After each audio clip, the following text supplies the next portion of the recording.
특수 강도 혐의로 구치소 수용 도중 도주했다 붙잡힌 김길수가 5억 원대의 전세 보증금을 돌려주지 않은 혐의도 받는 것으로 파악됐습니다.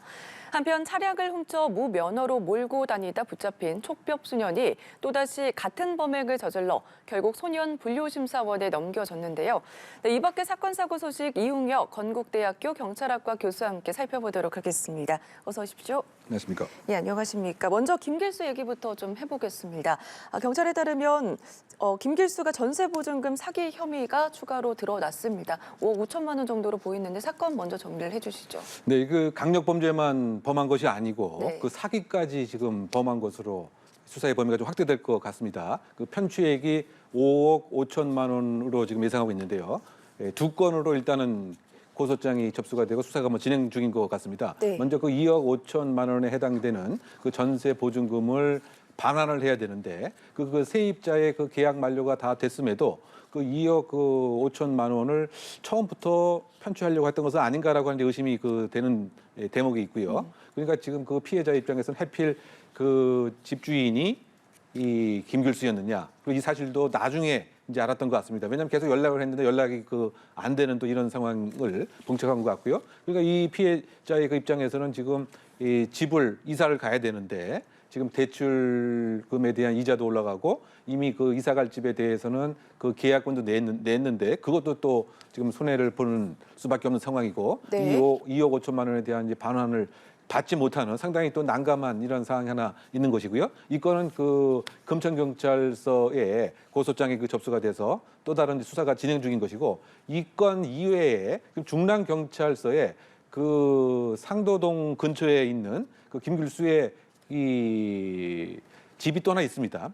근데 이때도 3억 원의 전세 보증금을 반환을 했어야 되는데 네. 이 3억 원도 사실 지금 반환을 하고 있지 않는 상태죠. 그러다 본다면 지금 5억 5천만 원의 그 전세 사기에 지금 혐의가 있는 것이고요. 그러다 본다면 지금 이 3억 원에 해당되는 그 상도동에 있는 그 주택은 돈이 도대체 어디서 난 것이냐 이런 의문점도 가질 수밖에 없는 이런 상태로 강력범 이외에 지금 전세 사기와도 상당히 깊숙하게 연관되어 있던 것이 아닌가 생각이 되고 이 건 이외에도 사실 네. 인천에서 이 계약금만 한 500만 원 받고 그 다음에는 또 사라졌던 이런 것도 있기 때문에 혹시 이것 이외에 그 전세 사기에 관련된 건수도 증가될 가능성이 있지 않나 예측됩니다. 네, 경찰 쪽에서는 전세 사기 범행을 계획했던 것이다 이렇게 보고 수사 중인데 이게 어떻게 사기 고의성을 입증할 수 있는 정황이 나왔습니까? 일단 그 정황은 지금 이제 2억 5천만 그 편취액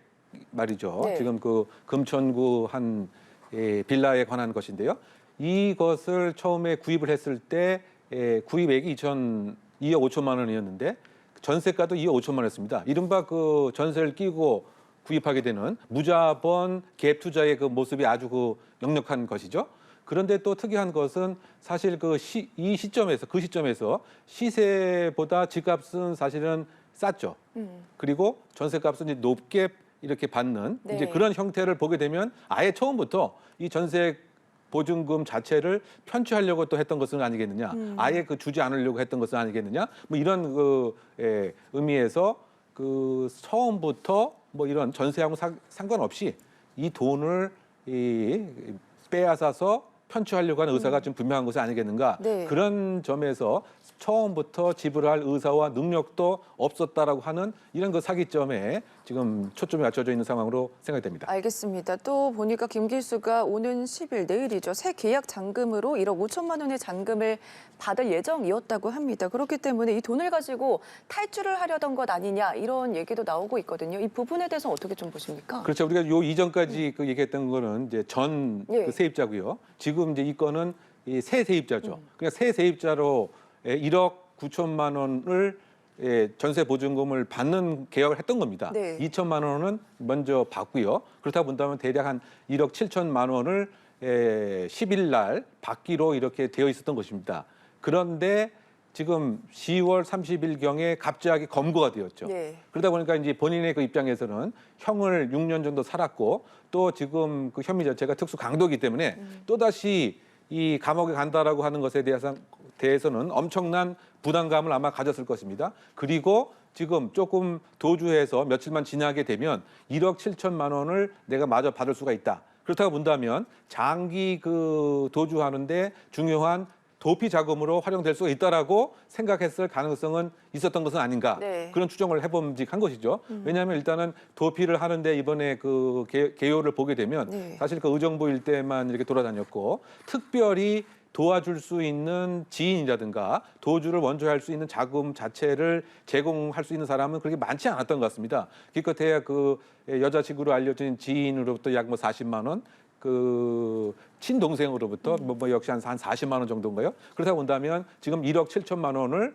내가 이 당일날 확보를 하게 되면은 장기적으로 그 도피를 할 수 있을 것이다라고 하는 생각을 했다고 본다면 도주와의 그 연계 가능성이 상당히 크다. 뭐 이런 점을 하나 더 꼽을 수 있을 거고요. 뭐 또 다른 이 이유는 어쨌든 그 특수 강도라고 하는 것이 그 중형을 면치 못하는 것이기 때문에 그 변호인을 빨리 이제 선임을 하게 되면 네. 이 변호사비가 많이 나오기 때문에 뭐 그것에 대한 역시 그 목적으로도 지금 1억 7천만 원을 빨리 받아야 되고 예. 그렇다 본다면 계속 구금된 상태로서는 그런 일을 할 수 없기 때문에 도주의 그 동기가 된 것은 아닌가 뭐 이런 추정을 해봄직합니다. 유학하게 되면 결국은 다시 감옥에 가고 싶지 않다라고 하는 것이 주요 동인이 되지 않았을까 추정해 봅니다. 알겠습니다. 이런 가운데 지금 김길수가 문과 문을 통해서 도주한 것으로 나타났고 이와 관련해서 교정당국에서도 1시간 지나가지고 신고를 했잖아요. 이 부분에 대해서도 책임을 물을 수 있지 않나 이런 얘기도 나오고 있거든요. 그래서 일단은 그 법무부 그 차원에서도 이른바 그 뭐 진상조사 또 징계 책임이 될 수도 있고요. 네. 또 조금 더 나가게 되면 뭐 형사 책임까지도 뭐 생각해 볼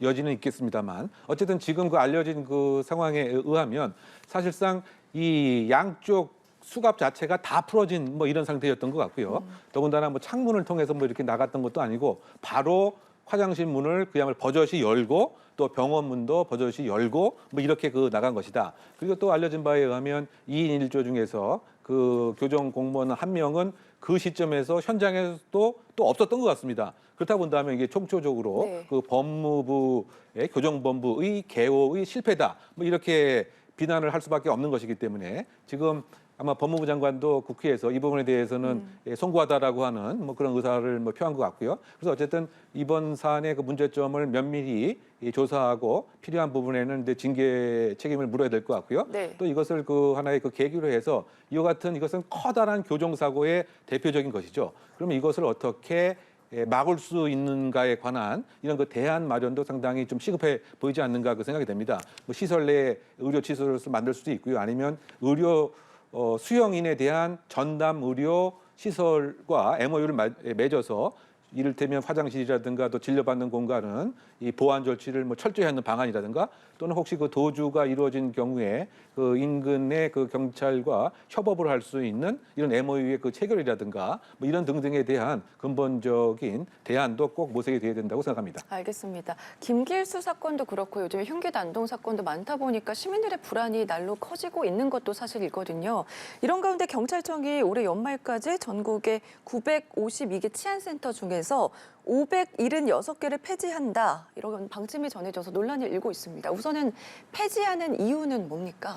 그러니까 이제 이 맥락을 우리가 한 달 전으로 거슬러 올라가 네. 보게 되면 사실 또 그 한 달 전으로 거슬러 올라가게 되면 이른바 그 사회를 공포에 도가니로 몰아쓰게 했던 그 흉기 난동 사건이 하나의 이유가 됐던 것입니다. 즉 그 경찰의 여러 가지 치안 인프라와 현장 대응에 대한 개선이 필요하다. 그래서 이른바 그 내근 그 인력들을 다 모아서 네. 바꿔 얘기하면 특정적인 부서는 다 폐쇄가 되고 통폐합이 되는 이런 형태인 거죠. 왜냐하면 인력을 현장에 배치하기 위해서는 어느 인력을 빼서 다시 보강을 해야 되는 이런 차원에서 경찰청의 그 조직 개편이 그 지난달에 발표가 그 되었죠. 네. 유학을 하게 되면은 그 내근 근무라든가 또는 그 보안과 관련된 수사라든가 사이버 수사라든가 또 정보 기능 이것도 사실 상당히 중요한 것임에도 불구하고 일단 순찰 기동대를 만들고 형사 기동대를 만들어서 집중 순찰을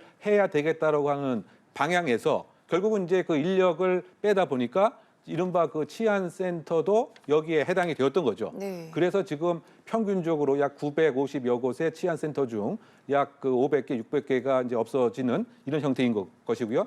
대부분은 이제 그 농촌 등의 그 지방에 있는 치안센터입니다. 그 치안센터라고 하는 것은 지구대 파출소하고 조금 작은 규모로 뭐 1인 정도가 근무를 하면서 동네 또는 그 지역에 여러 가지 정보 제공이라든가 또는 관련된 그 안심적인 행동이라든가 또는 그 지역 사회 구성원들과의 그 유대감이라든가 뭐 이런 기능을 이제 주로 할 수밖에 없는 이제 이런 그 상황인데요. 네. 그러니까 요약을 그 하게 되면은 그 도심 지역에서는 전혀 뭐 변동이 없지만 그 지방 특히 그 농촌 지역에서는 나름대로 이 심리적 안정감을 줄 수 있는 치안센터가 없어지게 되는 뭐 이런 것이다 보니까 네. 여러 가지 지금 그 문제점이 그 노정이 되고 지역 주민들도 무엇인가 불안해하고 예. 뭐 반발하고 있고 뭐 이런 문제인데 결국 그런데 이것이 치안센터만의 이제 문제가 있느냐? 이것은 또 다른 문제의 하나의 사전 신호가 아닌가 생각이 듭니다. 왜냐하면 인력을 그만큼 보완을 해서 보충을 한 것이 아니고 윗돌 빼서 아랫돌 개는 뭐 이런 형식인 거죠. 네. 실질적인 인력 충원 없이 어느 쪽에 있는 인력을 다른 쪽으로 빼서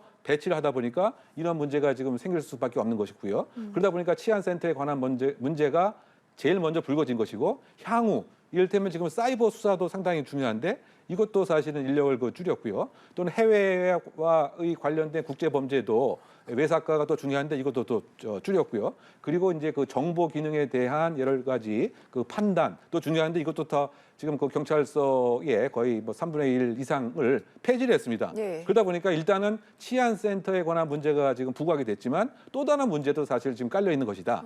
그런데 어쨌든 지금 이 지방 같은 경우에는 오히려 더 흉흉할 수가 있고 밤에 범죄에 대한 공포감도 더 높을 수가 있고요. 또 그 혼자 지내시는 어르신도 있고 가족과 없는 그러한 이제 이렇게 지내는 그 노이신 어르신도 많이 있는 상태에서는 상대적으로 체감에 대한 불안감은 더 증폭이 되기 때문에 네. 이것과 관련돼서 아마 그 행안 위에서도 여러 가지 문제점이 지금 지적되고 있는 상황으로 생각됩니다. 알겠습니다. 말씀해 주신 것처럼 뭐 일각에서는 지금 전국 치안센터 폐지 계획을 전면 재검토해야 되는 것 아니냐 이런 목소리도 나오고 있는데 그래서 뭐 지금 윤희근 경찰청장은 치안센터 존폐 문제에 대해서 재검토를 하겠다 이런 입장을 밝히면서 한 발 물러난 상태거든요. 지금 경찰 쪽의 입장은 어떤가요? 예, 지금 뭐 한 발 이제 물러난 이제 상태인 거죠. 네. 근데 그 얘기는 이제 다시 또 재검토를 하겠다라고 하는 입장인 것 같은데, 그러니까 이것은 결국 이제 경찰 철학, 치안 철학에 대한 부재 때문에 생기는 것이 아닌가 이런 생각이 듭니다. 이를테면 이제 의경 제도를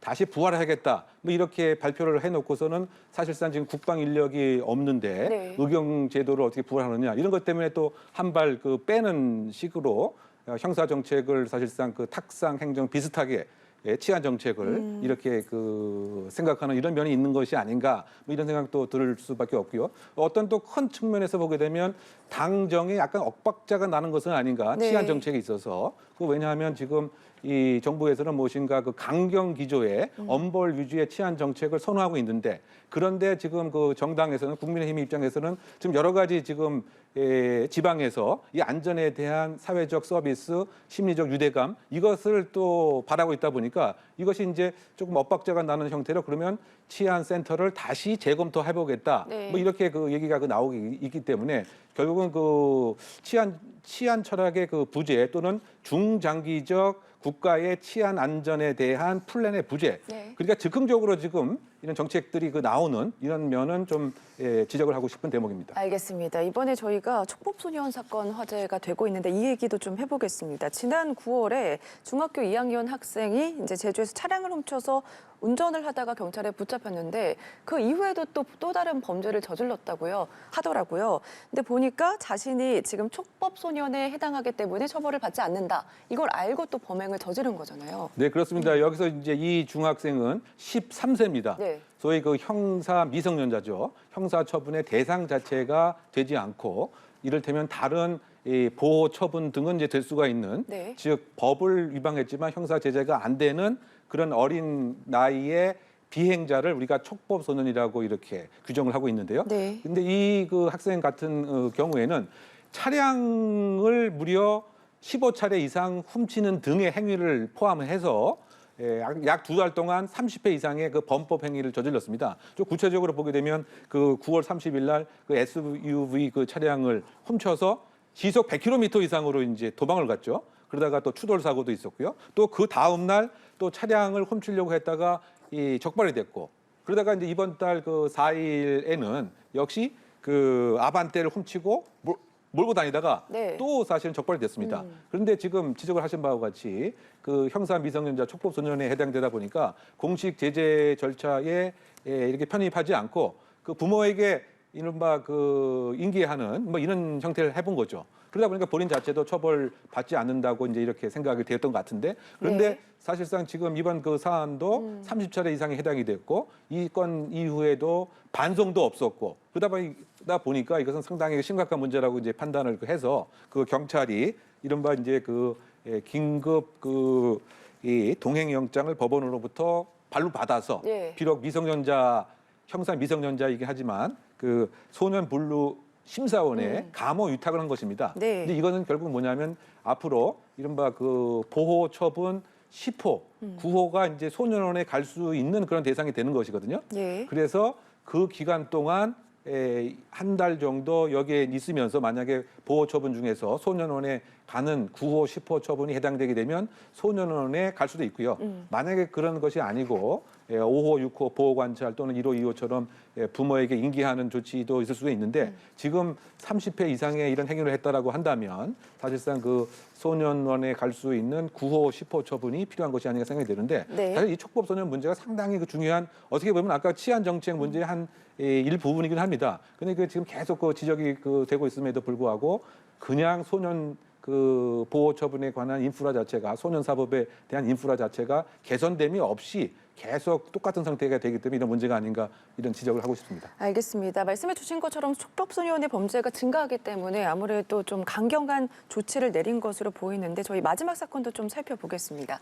인천국제공항에서 승객들이 위탁 수화물로 맡긴 여행용 가방을 몰래 뒤져서 2년 동안 3억 원이 넘는 금품을 훔쳤거든요. 어떤 내용이죠?